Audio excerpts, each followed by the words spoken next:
everybody. Snane here with Global South Pulse. I wanted to try something new today, and I was just going to ask ChatGPT some questions and going through what its responses are in terms of where I think the U.S. is headed and kind of seeing what AI would think about that. So I asked ChatGPT what would happen if the U.S. loses reserve currency status and it continues to print money. So as we all know, the U.S. dollar has fallen about 10%. Oh, it may be more now since Trump took over. So from the start of the year to now, it's fallen by more than 10%. And it seems like it's continuing to fall.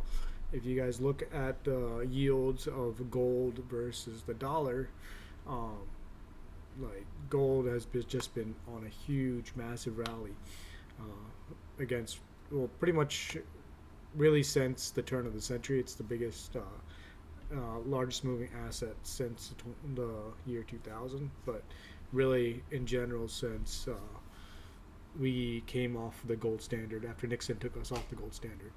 Um, so the U.S. has really been in free fall ever since. And if you look at the value of the dollar compared to gold, since we came off the gold standard, we've lost about 96% of our value. So we are coming to the tipping point. And as you guys may know now, with organizations like BRICS really trying to challenge the reserve currency of the U.S. And the more the U.S. seems to weaponize the dollar with sanctions, they put more than half the world under sanctions now. So that is motivating countries all across the world to really try to move away from the U.S. dollar. Not by their own choice. They may not want to, but they're being forced to because of all these sanctions. So the more the U.S. sanctions other countries, the more it's hurting itself and it's losing influence. And the U.S. economy has really, like, if you look at the way most economies typically work or empires typically work, they have a manufacturing sector, military and soft power, and a financial power, right, which is usually the currency, the reserve currency. And the benefit of the reserve currency for the U.S. and for all of us at home is that we essentially get to push our inflation onto the rest of the world, right? When the U.S. dollar decides to print money, right, like it did in 2008, like it did in the COVID crisis, like it's doing now, what that burden is really eaten up by the rest of the world. That inflation is eaten up by the rest of the world. And it allows the U.S. to do things like run its military, like fund all these wars and all these other things. But it's starting to catch up to the U.S. now, where now the world is really starting to fight back against the U.S. Like the bond market is not doing very well. A lot of people are investing, but they're investing in very short-term windows, right? They're investing in bills rather than bonds, and those bills are really very short-term, and the interest rates are very high on them right now. So they're not. The U.S. is not attracting a lot of long-term lenders because it doesn't make sense. If the U.S. is offering me an interest rate of 10% or 5%. Per year over the next 10 years, right? Or if it's offering me an interest rate of like 3%, right? Over the next 10 years. And I think that the U.S. is going to print a lot more money in the future because of its current situation, its debt situation. It's at $37 trillion now. And the debt goes up by more than $1 trillion every 2.5, every 3 months. Then I know that like if I was an investor, that the inflation or the interest I'm going to get back on those bills, on those bonds, is not going to match what the loss is going to be with inflation, right? So it makes that bond market a lot less uh, attractive. So the U.S. dollar is really trending towards free fall pretty soon with BRICS and with all these countries starting to move away from the dollar.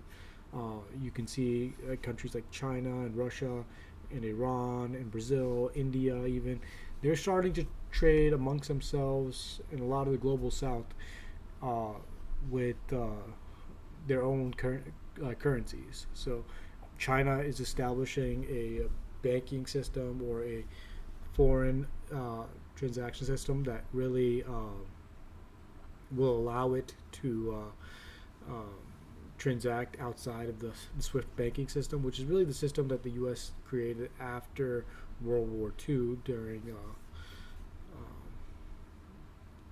after World War II. So it's really been a system that's been in place ever since. And then the BRICS is also creating the National Development Bank, the new development bank, which is giving loans to all these developing countries around the world at much cheaper interest rates than the World Bank, for example. And the World Bank is really a product of Western hegemony, right?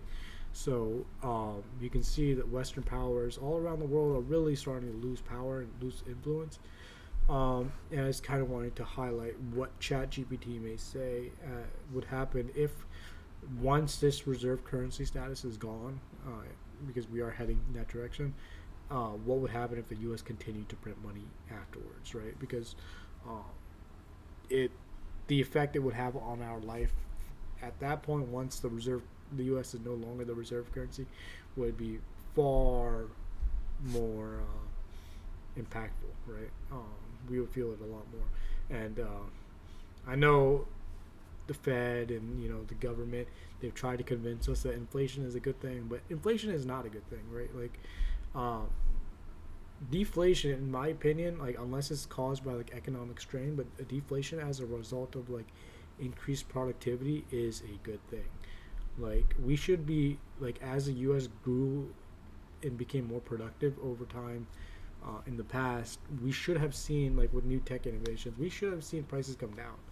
But because the U.S. printed so much money, we're just always living in a cycle of inflation, right? And they try to tell us that 2% inflation is a good thing, right? Like a 2% target of inflation.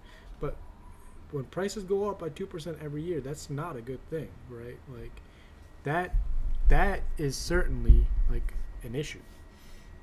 So, um, yeah, this is basically what ChatGPT says. It says right now, countries, certain central banks and corporations hold U.S. dollars because it's the world's reserve currency.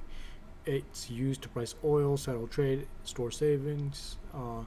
If the dollar lost the demand for dollars would drop like very significantly.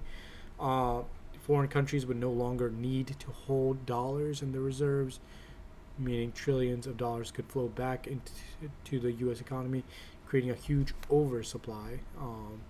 Meaning that cost of goods all around the U.S. would start to go up, right? Like basic supply and demand. If there's more of anything in the system, right, the cost of the actual goods, right, that we use that the money to buy those goods would go up, right? So,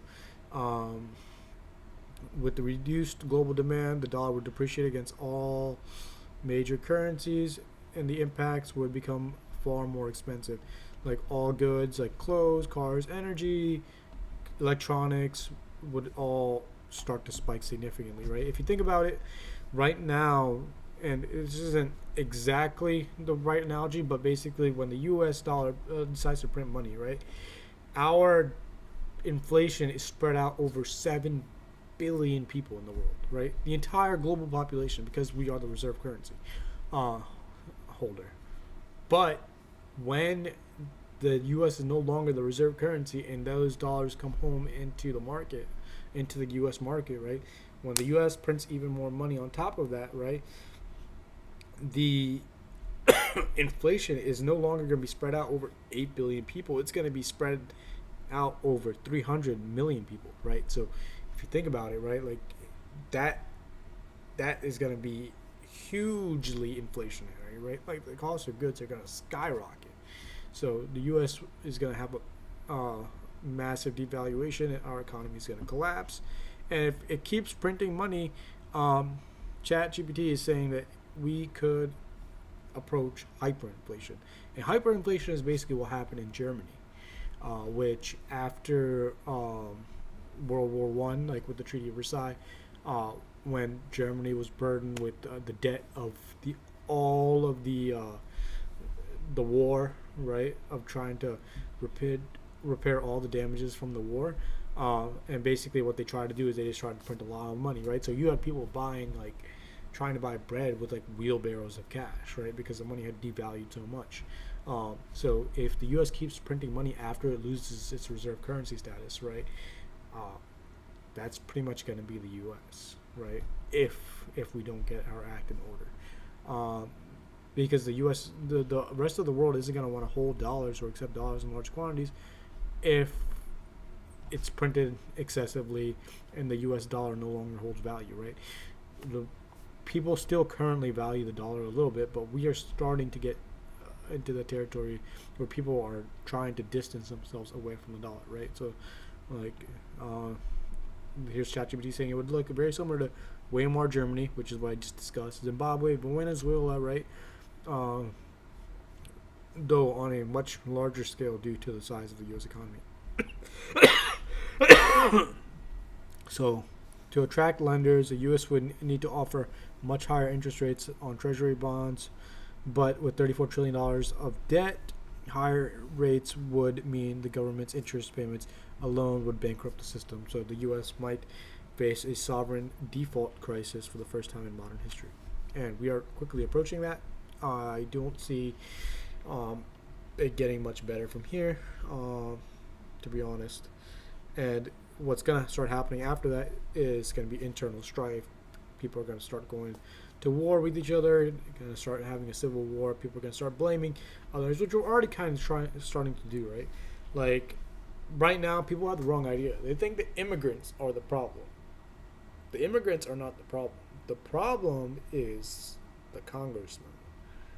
They are the problem. They're the ones that are printing all that money.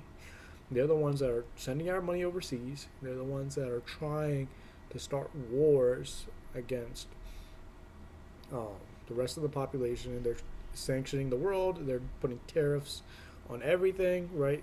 Those people are the problem. It's not the immigrants. The problem are the Congress, right? And these lobbies and these corporations, right? Those are the big problems, right? But they like to shift blame and distract the majority of the population so that we don't go and rebel against them. And you're kind of starting to see people come in and start to realize who the problem is now, right? Like they had the attack on the Blackstone CEO, like real estate CEO, a short while back. The gunman went into the Blackstone headquarters and just shot in the lobby and happened to kill the Blackstone real estate CEO. And also even before that, right, with the health insurance CEO that was killed, um, Brian Thompson, right. These people are more people near the top that are going to start getting targeted, right? So as people start to realize that maybe it's not the immigrants, it's not our neighbors that's starting, they're going to start attacking the leadership, and that's usually what happens, right? Like when countries are wealthy, right? They're very democratic. Historically, they're democratic, right? Um, but as inflation starts to eat away at the core of the country, you start to see countries turn into more like bureaucratic dictatorship type of countries, right? Style of countries or oligarchic, and you're starting to see the wealthy 1% billionaire class uh, centralized power, right? They are lobbying heavily. You see, like like the U.S. funding and making partnerships with companies like Palantir, which is Peter Thiel's company, right? And Peter Thiel, he's a strange guy. He has like a 4 day segment going on right now with about talking about the Antichrist. I don't know what his deal is, but in general, right? Uh, you're gonna start to see the U.S. oligarchic powers try to transform the country into a more of an oligarchic police state and try to stop people from rebelling, right? So, but yeah, you're gonna start to see wars break out as people become more and more unhappy with their status, and it's just gonna get much and much worse, right? Civil unrest as all living costs and confidence in the system erodes. Political and social tensions would intensify. Savings would be lost basically overnight. This happened in 2008 when a lot of people lost their savings, right, as a result of the crash. But the U.S. managed to get out of that one with quantitative easing. But I don't know if they keep going in this direction, what new stops they can pull, right? They may still pull new innovative ways to hide and mask the collapse of the dollar and the system and the economy, but they can only mask for so long before the inevitable collapse does happen, right? And Ray Dalio talks about this, right? I'll do a video on that later, talk, going over what Ray Dalio discusses. Um, is the problem of economies in the cycle of economies, right? And where the U.S. is currently within the cycle of an empire and where it's headed, right? And basically, the way describes it, he says that all empires operate in the same four cycles, and the actions of the previous cycle automatically determine what's going to happen in the next cycle um, until eventually the collapse starts, right? And we are nearing the end for the U.S. empire. So in this scenario, possible the U.S. would need to make drastic measures to stabilize. It would be maybe pegging the dollar to gold, commodities, or a basket of goods. Um, the U.S. is going to try to peg it to a new currency, maybe like the U.S. digital currency or Bitcoin. But I don't think. I think once trust is gone, right, people aren't going to come back, right? If the U.S. essentially tries to pay back all of its debts with like a bucket of dollars, right? Like after devaluing those dollars basically to zero, no one's going to lend to the U.S. again, right? Like, so the U.S. is basically going to be on its own, right? And historically, right, when empires collapse from within, those empires are doomed to fail, right? It's still like, for example, look at what happened to the U.K. economy, and this is what, and what would happen to its ability to maintain its empire. Uh, so this is what let me read the summary, right? If the U.S. lost reserve currency status but kept printing money, the result would be a rapid dollar devaluation, runaway inflation, collapsing imports, and a debt crisis and severe economic instability. It wouldn't just be a U.S. issue; it would shake the global financial system, since most of the international trade and finance still depend on the dollar. Okay, and then I asked, okay, what would happen to its ability to maintain its empire? Uh, and this is kind of basing off of what happened. This question was based on basically my understanding of history of what happened to the UK, the British Empire, after it lost the global reserve currency status after World War II, right? Uh, and you saw, like, at one point, people said that the sun never set on the British Empire. When it was setting in one area, it was always rising in another, right? And now what's happening is, like, look at the UK now, right? Like, it's a fraction of the size of the original British Empire. It could no longer support that massive monolith of an empire after World War II because it was under so much debt. And it had basically gone bankrupt, right? So, like, it couldn't fund its military, it couldn't fund its transport, it couldn't fund its exports, it could no longer fund the colonial empires of the past. Nobody wanted the pound or the sterling after World War II. So and now, even now, like the UK is in a lot of trouble, right now, and they're going through a similar situation to the U.S. where they're blaming the immigrants, they're blaming everything else, they're blaming the refugee crisis. But what they're not doing is they're not blaming ha, they're not printing more money, right? They cannot print more money to supplement their collapsing economy like the U.S. can currently, because they when they print money, right, they would need to tie it back to the U.S. dollar, right? So if they print more money, that leads to a great depreciation in the value of the pound, and um, goods at home would get a lot more expensive, right? Uh, so that's kind of the problem that they run into, right? Is that there isn't that demand for the pound as there is for the the dollar. So yeah, the U.S. empire is sustained by exorbitant privilege of the dollar.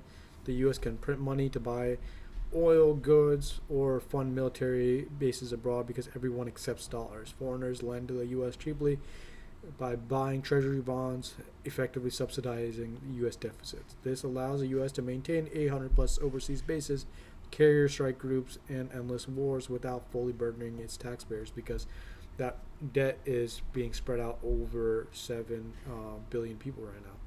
So if the U.S. dollar, if the dollar loses its reserve status, the U.S. wouldn't be able to export inflation anymore. Dollars sent abroad would be rejected and converted to stronger currencies like the euro, yuan, or a multipolar BRICS unit.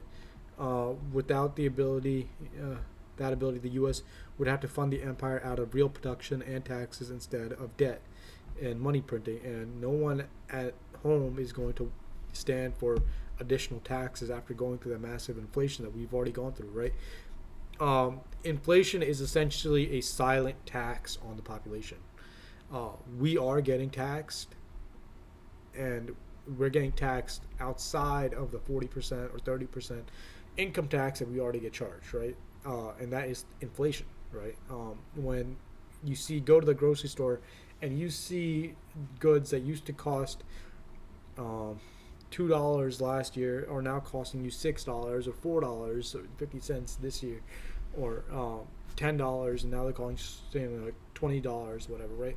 That is inflation, right? That's a tax. That's the result of the U.S. printing more and more money, or the U.S. adding tariffs on all of these goods coming in, right? So uh, again, it just lends to a dissatisfied population. The U.S. would struggle to finance overseas bases, NATO commitments, and military aid packages. So this is talking strictly about the military. The aircraft carriers, global logistics, fuel supply lines would become far more expensive, and then we're already kind of seeing this. Uh, Rival blocs like BRICS would see an opportunity, like Russia, China, uh, would see an opportunity to expand influence as U.S. power projection weakens, right? And the U.S. forces would likely pull back to the Western Hemisphere and the Pacific, abandoning full spectrum dominance. And to be honest, the reason why the U.S. is not putting massive tariffs and massive sanctions on the Chinese right now is because the U.S. is already heavily dependent on China for goods, but also its military is the U.S. military is also heavily dependent on China because of the rare earth. The U.S. does not mine for rare earth within the U.S. anymore, so China basically has the U.S. in a stranglehold because the U.S. Is not producing the rare earth metals needed to support the military. The dollar is not just money; it's also leverage. Sanctions work because the world uses the dollar-based SWIFT system. Um, International institutions enforce U.S. financial rules. Um, so the weird thing about like the IMF and the World Bank, right? They basically act as ways for robber barons within the U.S. to go and plunder the resources of other countries, basically, right? And it truly, the military and the soft power of the U.S. work. Sorry, I'm sick, but work side by side. Essentially, the CIA, National Endowment for Democracy, or USAID, would act as a sister organization, basically, to the CIA, right, under a hidden umbrella. They would fund color revolutions within a country. The U.S. would put in its own uh, leader into power, like they did with uh, the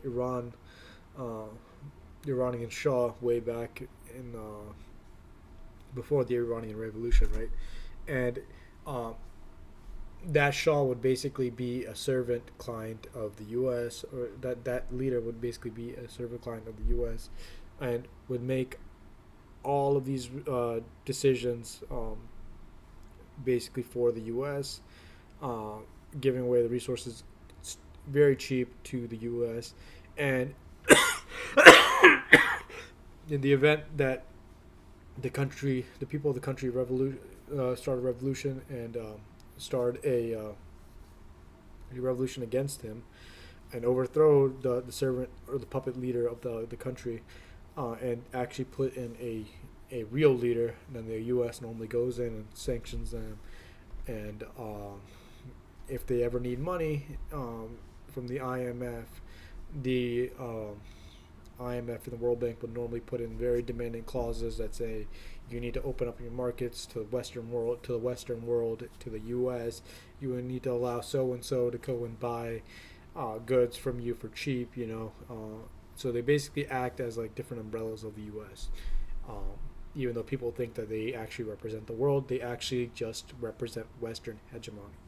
So with the collapsing dollar, the U.S. would no longer be able to fund and support, organizations like the IMF or the World Bank, and American culture and political influence would begin to shrink. Right. So think Hollywood, uh, like the music industry, all sports, basketball, the NBA, like all of these will lose influence internationally, right, in favor of the rising powers culture, and that the culture like deviation is going to be a bit more slower, but it would happen over time, right? Like think about it, how many people within the U.S. follow like cricket, right, or even like football. And I know football is still a major sport internationally, but it's an ancient sport.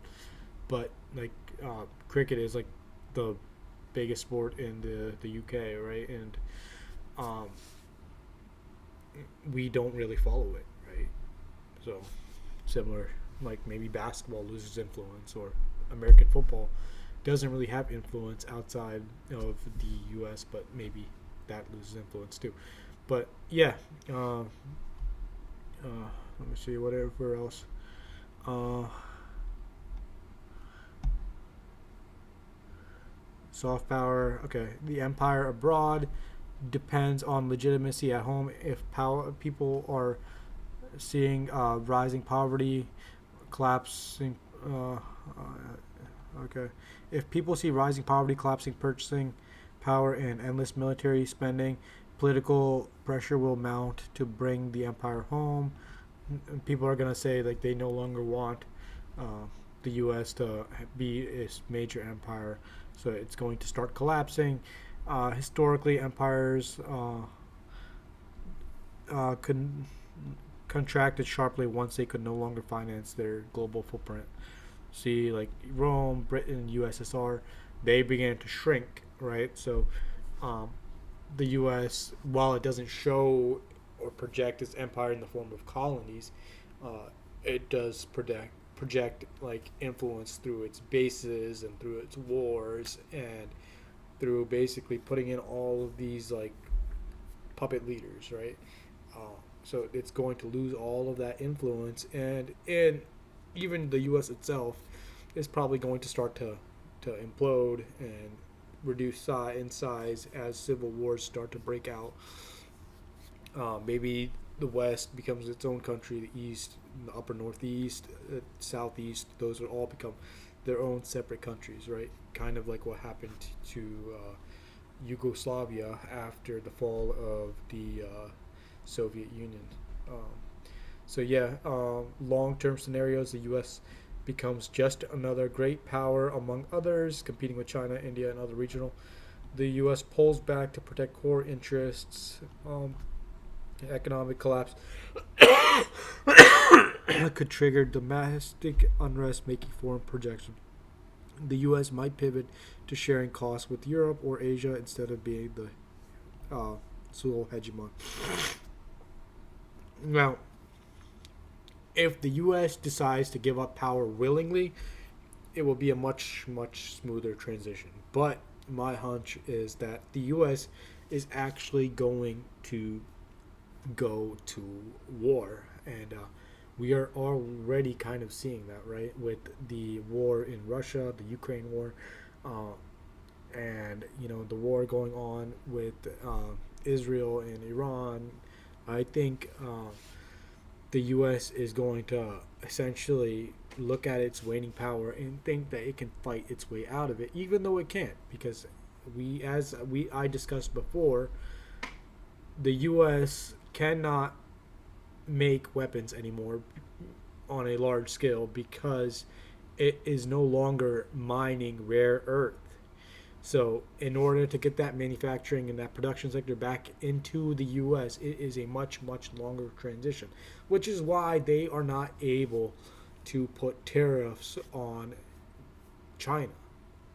So, but I think the U.S. leadership, the congressmen, are very delusional, and they are going to think that the U.S. is the greatest empire in the history of the world, like what Biden said when he was talking about being able to fund both the Ukraine war and the Middle East war, right? And he said, "Oh, we can, of course, we can support two wars at the same time. This is the United States of America. We are the greatest empire in the history of empires," and so on and so on. So these leaders are a bit delusional. They tend to think, they believe their own propaganda a little too much. And I think what's going to happen is the U.S. is going to try to fight its way out of this collapse and try to hold on to its hegemon rather than opening up the world to a multipolar world. So I think it's going to be a major war. I think it's going to be a major collapse before the U.S. finally does give in, and it's going to be catastrophic for the rest of the world and for the U.S. And I don't know what will happen, but there is going to be major, major, major consequences. So I asked ChatGPT ChatGPT asked, "Would you like me to compare this scenario to how the British Empire collapsed after losing the pound's reserve status?" And I said yes. So ChatGPT said, "In the late 1800s and early 1900s, the pound sterling was the dominant gold reserve currency. London was the world's financial hub. The pound was backed by gold, and the British Empire spanned a quarter of the globe. Like the U.S. today, Britain could borrow cheaply and finance its navy, colonies, and wars without collapsing its domestic economy. So after World War I, Britain borrowed massively to finance war. By the end, it was deeply indebted to the U.S. So the U.S. was the sole financier of the war. And then Britain tried to restore the pound's gold status, but the economy had shifted. The U.S. had become the creditor, and the pound was overvalued. So I think this is something similar that the U.S. is going to try to do once it loses reserve currency status. Is it's going to try to say, "Oh, we are pegging to gold now," but trust is gone. People aren't going to want the dollar anymore, and it's basically going to be the end of U.S. influence around the world. Britain borrowed even more, sold off overseas assets, and relied heavily on the U.S. Lend-Lease. By the 1945, the UK was essentially bankrupt, and despite winning the war. So in Bretton Woods, which is basically when the U.S. dollar dominance was established, uh, even before World War II, the U.S. dollar was chosen as a new global reserve currency backed by gold. Britain agreed because it had no choice. It needed U.S. financial support. By 1950s, the pound had lost its central role. And London's financial dominance was replaced by New York and Washington. So the UK could no impact on the British Empire. The UK could no longer pay for empire with easy credit. Rising debt, domestic reconstructing, and dollar shortages forced Britain to cut global commitments. This led to like the big colonial independence, right, where all these countries in Africa and Southeast Asia basically broke free of the empire, demanded independence, and the UK had to pull back to that small island country that it is now today. So too costly to maintain control. In the Suez Crisis of 1956, Britain and France invaded Egypt, but the U.S. refused to support them financially. The pound crashed, and Britain was forced to withdraw. This marked the true end of Britain's role as a superpower. So, again, if the U.S. was to try to continue supporting its empire after it loses its reserve currency status, what you will see is that basically the U.S. is going to see massive inflation, and people are going to revolt if because the U.S. cannot finance it, right? So the British Empire was smaller than the U.S. financial system today. When Britain collapsed, the U.S. could step in to stabilize the world. If the U.S. dollar collapses, there is no single ready-made replacement. The U.S. transition would be more chaotic. Yes, I agree with that, but the thing is that there are already organizations like BRICS, uh, in the BRICS countries, BRICS Plus, which are starting the transition away from the dollar, right? So, what you will see essentially when the U.S. dollar collapses are the biggest countries that support the U.S. essentially and support financing for the U.S. Those are the countries that are going to collapse with it, right? The countries that, for example, the Gulf states, right, which insist on continuing to partner with the U.S. and the Western world instead of pivoting towards the global South and towards BRICS. Those countries are going to collapse with the U.S. The European countries, the servant states of the UK, France, Germany, those will collapse with the U.S., Israel. Essentially, all of these countries are going to be the ones that collapse with the U.S. because they are the sole financiers of the U.S. empire at that point, right? You can see that China is already starting to let go of U.S. treasuries. They're not holding as many U.S. treasuries. We saw what happened with the Russian treasuries, U.S. treasuries, when the U.S. stole them. So they're not going to be buying any more treasuries. So essentially, the countries that are going to have the biggest collapse when the U.S. dollar collapses are the servant countries alongside the U.S., right? So the U.S. risks a British-style collapse of empire if it loses dollar reserve status while printing money. Britain went from the global hegemon to a junior partner within one generation. For the U.S., the fall could be faster because of higher debt and global interconnectedness, but slower in the same respect because no rival currency yet until BRICS comes out with their own. So yeah, those are my thoughts on where I think the U.S. is probably headed, and how I think we should probably be looking to buy gold to make sure we are ready for this inevitable collapse. All right, I'm going to sign off. Thank you guys again. Make sure you guys subscribe to my YouTube channel if you want more news like this. Again, I'm a pretty small YouTube channel right now, so I will respond to your comments. Let me know your thoughts. Let me know what you think in the comments.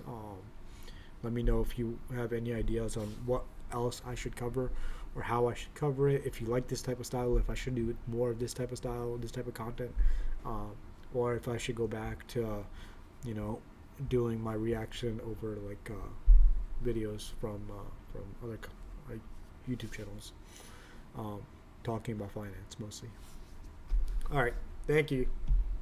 Signing off now.